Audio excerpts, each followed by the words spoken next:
Apa air berhubungan dengan mulut, teja berhubungan dengan mata, angin berhubungan dengan kulit, suara berhubungan dengan telinga. Inilah dipakai sebagai alat untuk mencari ilmu pengetahuan.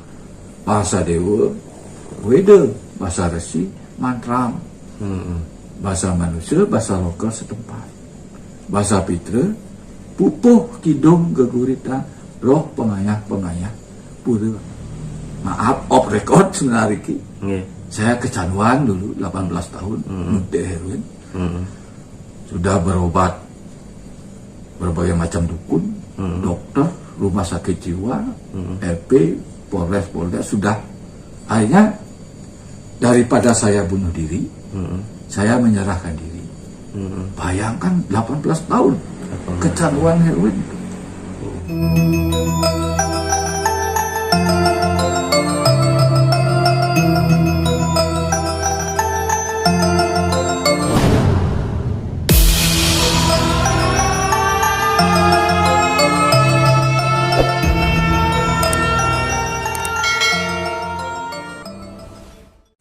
Setelah perkembangan era Krishna Kepakisan, lebih tepatnya era kerajaan Swecapura, sekitar tahun 1600 atau 1650, baru muncul konsep pura.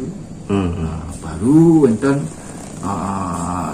Padmasana, baru ada gedung bertumpang, pelinggih, batara, tempat berias, tempat berkolam dan sebagainya. Baru muncul. Ini untuk menyatukan umat antara paham Bali dan paham Jawa. Jadi era Majapahit itu cuma menata, jadikan satu.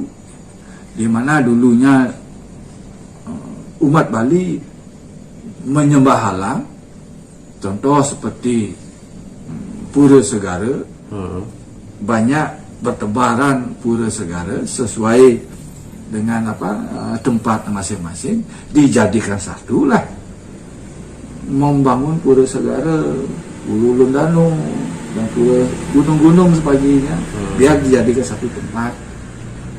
Itu baru muncul pura dan nama-nama dewa yang diselamatkan. Udah masuk konsep dalam kayangan sana, sudah masuk di zaman itu. Kayangan 3 Soy Acuan, 5 data kelompok besar Acuan. Kayangan 3 ini muncul dalam babat. Dalam prasasti Bali kuno tidak muncul kayangan. Berarti pura dulu yang muncul, setelah pura baru masuk konsep memuja alam dia langsung. Jalan lewat tujuh guru juga. 7 gunung nih ke? Bukan, itu era pertengahan. Era pertengahan 7 gunung. Ewal Keboiwo ini Persada 5 arah yang dipuja. Arah. Setelah zamannya Karangkuncing, baru muncul Sapegiri. Itu kurang lebih. Setelah eranya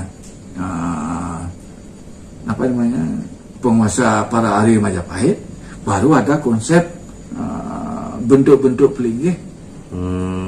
Bentuk pelinggih yang diistanakan, misalnya yang tadinya sudah Sapegiri 7 gunung, menjadi dia tumpang solas, memuja 11 arah yang dipuja. Oh, ini istana ini, tumpang 9 istana ini dan sebagainya. Itu muncul dalam belakangan. Kalau eranya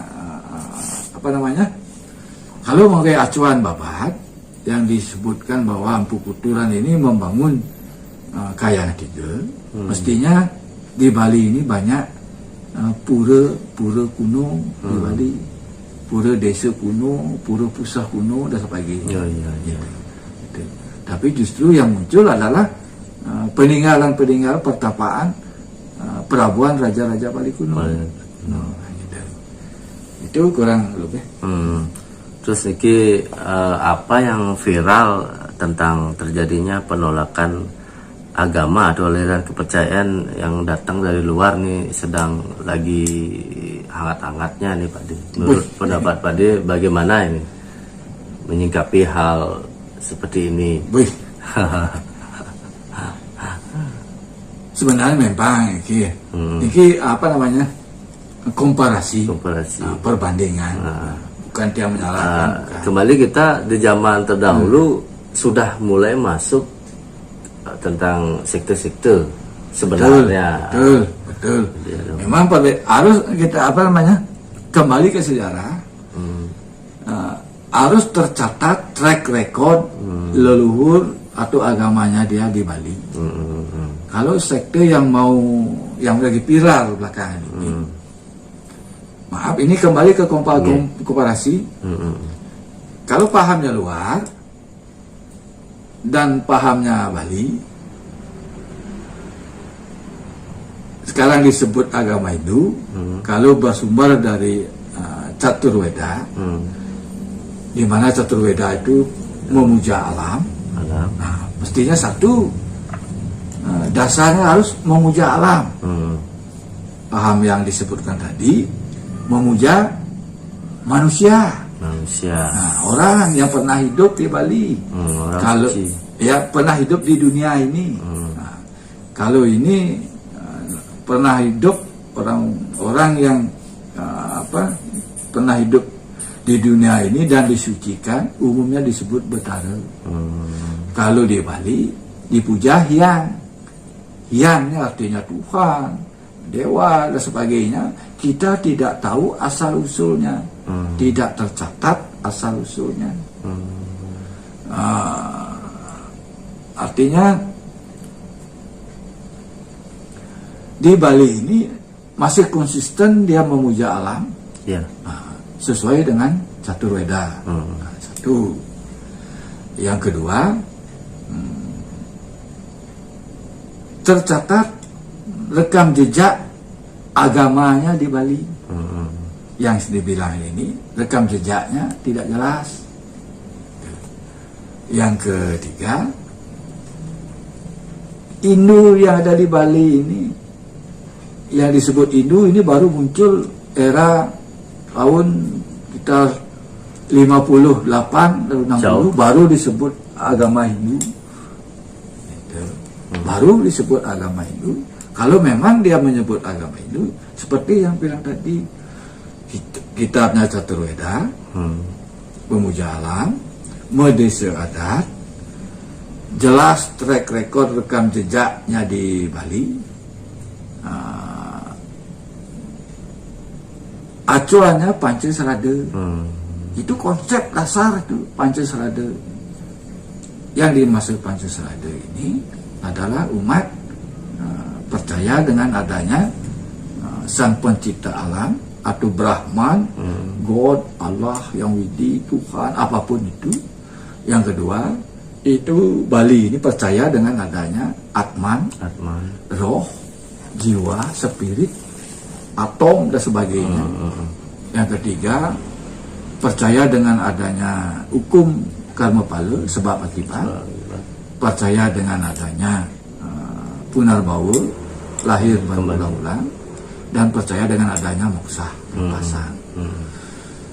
Dari Pancaselada ini berefleksi dengan bersinergis dengan Pancayatnya. Pancayatnya dari Pancaselada, Pancayatnya menjadi dia menjadi dia Trihita Karana, priangan, perumahan. Menjadi dia konsep dewa, manusia, Buddha. Itu konsep yang ada di Bali. Ini jauh sekali dari awal masuknya agama di Bali ini, khususnya pada ya masih jauh sekali ya. Dia baru muncul belakangan. Paham luar itu. Dan upakara Pancayatnya ini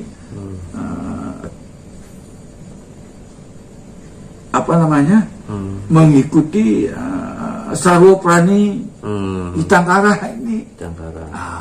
Semua dia Sarwa yang prani ada di dunia Itangkara. ini wajib diaturkan. Berarti di bait keberapa tuh Sarwa Prani Itangkara, di bait Trisandi juga disebutkan Sebutkan seperti itu. Nah, kita mendoakan semua alam ini. Nah, jadi ada konsep korban hewani. Ini gunanya Korban untuk suci, apa? ya. Untuk para dewa budayanya ini. Betul. Nah, iya. Seperti nyomyang konsepnya. Bukan itu. Bukan nyomyang. Bukan. Tadi disebutkan pancayatnya, dewayatnya, resiyatnya, manusiayatnya, pitrayatnya, budayatnya. Budayatnya. Dari tiga ini diaplikasikan dia menjadi Tritekana, dewa, manusia, Buddha. Nah, para dewa ini tidak akan datang tanpa dijemput Ada Buddha. oleh para wahana, para Buddha ini. Seperti Dewa Wisnu, wahananya Garuda. Siwa, wahananya Ular kobra. lembu. Wayan. Ludra, wahananya anjing. Ganapati, tikus, ya. dan sebagainya. Ini identik dengan di Bali. Ada istilah sebut barong bangka, barong babi, barong pluto, sebagainya. Inilah sebut para wahananya beliau. Wahana beliau. Barong sini kekuatannya macan, di sini ada barong macan. Inilah yang akan menjemput beliau, para dewa ini, untuk datang ke tempat upacara. Inilah upekara-upekaranya untuk beliau. Jadi ekosistemnya harus jalan, dia saling makan dan dimakan. Ada etikanya dalam melakukan suatu yaknya gitu loh Pak ya. Itu korban suci. Korban Kalau suci. etika itu lain lagi. Lain lagi. Itu termasuk 3 kerangka dasar agama Hindu. Tiga 3 kerangka dasar agama Hindu: tatwa, susila atau etika, dan upekara. Tatwa itu dharma sastra, catatan keagamaan. Yang menjadi pertanyaan, sastra mana? Di mana, siapa menulis dan berapa ditulis, untuk di mana? Jangan-jangan sastra India kita bawa ke Bali, dipaksakan untuk dipakai, tidak akan nyambung. Ya, mulai dari Dresde kembali ke Dresde. Betul. Ya. Desa mawa cara. Cara. Etika pun begitu. Dan upekara dari 3 kerangka dasar agama itu. Sumbernya adalah etika. Semua sumber etika. Satu contoh, etika mandi.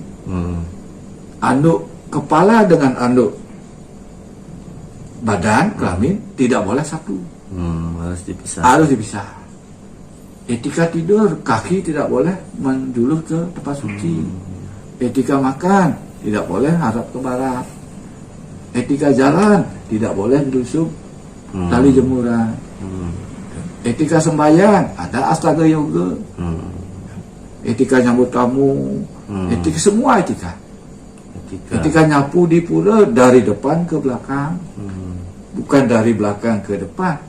Karena dari depan ke belakang ini untuk bersihnya untuk beliau.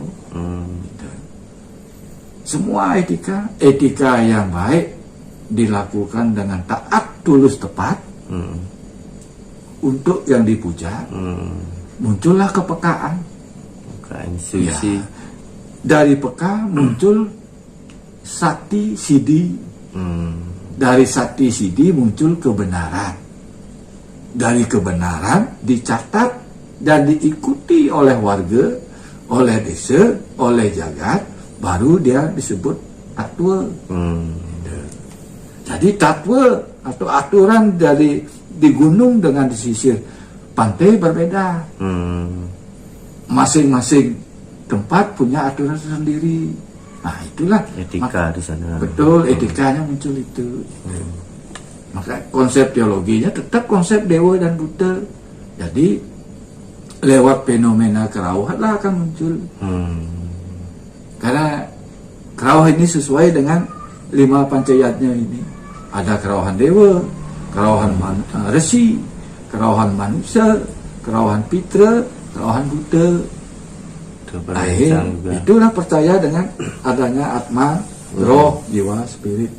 Jangan kita membicarakan tentang Tuhan, Sang Pencipta Allah. Jauh sekali. Jauh sekali. Tidak ada satupun agama di dunia ini bisa menyentuh, tidak bisa menghadirkan beliau di lapangan. Satupun tidak. Jadi konsep orang Bali ini lewat Pancasila butir yang kedua, percaya dengan adanya roh, jiwa, spirit, atma. Kembali di sini masuk pada apa namanya tentang sedulur, kalau orang Jawa bilang kadepat khususnya kita di Bali. Itu jalan. Di Bali konsep nyamupat ini berbeda dengan konsep Jawa. Kalau konsep Jawa nyamupat ini yeh nyom hari-hari getih lamat ditanam di nata rumah. Kalau yang kanan di sebelah kanan cowok, sebelah kiri cewek itu biasanya. Ya pokoknya prinsip intinya di rumah. Kenapa barang kotor-kotor itu ditanam di rumah?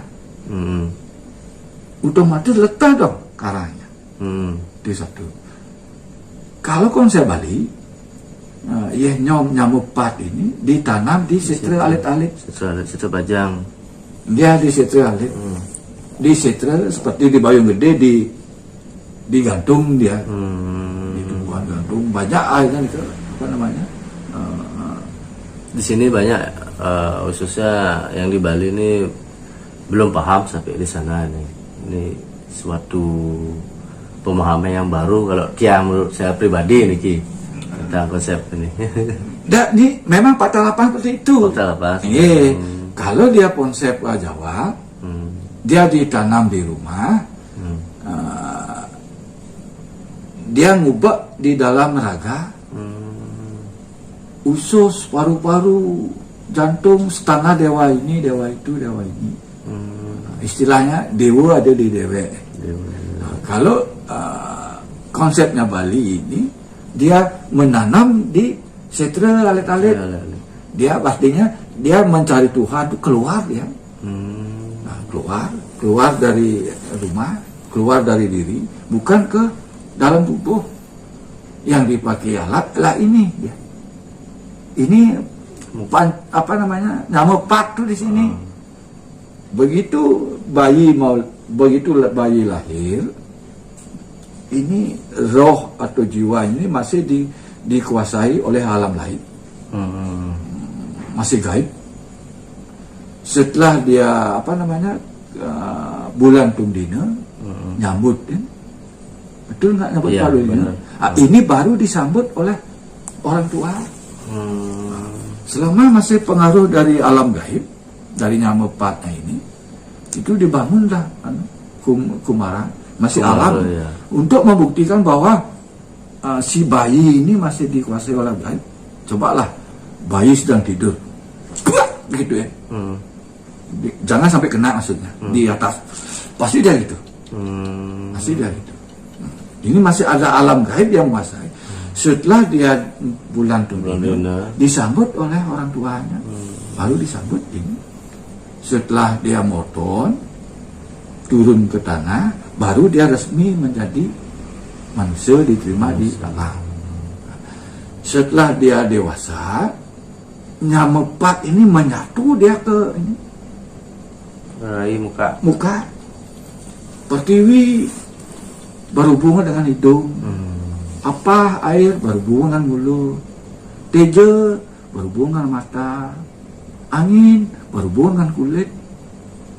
Suara berhubungan dengan telinga.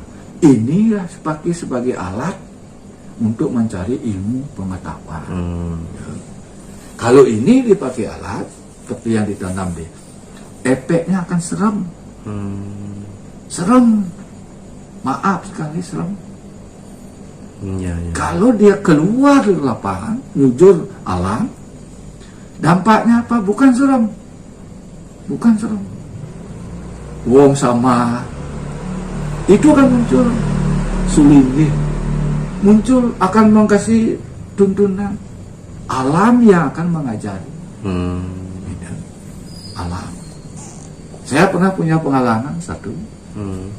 Ini di lembah, di lembah. Saya hidup di sana 13 bulan di bawah lembah untuk mengirangi, maaf, off record sebenarnya. Saya kecanduan dulu 18 tahun untuk heroin. Sudah berobat berbagai macam dukun, dokter, rumah sakit jiwa, LP, Polres, sudah. Akhirnya daripada saya bunuh diri, saya menyerahkan diri. Bayangkan 18 tahun kecanduan heroin. 18 tahun udah habis semua, sekarang udah habis. Akhirnya saya menyerahkan diri di gunung di Carangsari. Nah, di sana saya menyerahkan diri di Pedukuhan Karangbuci, di bawah saya tidur. Nah, di sanalah etika yang saya dapati. Etika mandi, etika nyapu, etika buang air besar. Kalau kita kebelet, tidak boleh ke sungai. Tidak boleh. Kita harus gali lubang. Ya, di sana juga. Baru tutup. Kalau gali ke sungai, orang yang akan minta Akan kena. toyo tukar. Kita mengotori. Iya. Di sana banyak ilmu. Itu makanya alam yang mengajari. Banyak citra mistis saya dapat di sana. Dapat pencerahan dari sana. Ini alam semua dari alam. Seperti contoh pupu-pupu, tembang-tembang pupu, semua dari alam. Semua dari alam. Kembali ke Pancayatnya. Seorang sulinggi, seorang pendeta itu harus tahu dia 5 bahasa sesuai dengan Pancayatnya. Bahasa Dewa, Weda, bahasa Resi, Mantram, bahasa manusia, bahasa lokal setempat. Bahasa Pitra, pupuh, kidung, geguritan, roh pengayah, pura alam sekitar. Bahasa Buddha sesuai pada renca. Goa, ini yang harus jarang yang lihat seorang pendeta ini mengucapkan 5 bahasa. Jarang sekali. Kecuali satu, maaf, almarhum hidup pada gunung. Satu-satunya yang benar dengar memupuh dalam puja-pujinya, beliau memupuh. Daksina mangkin kata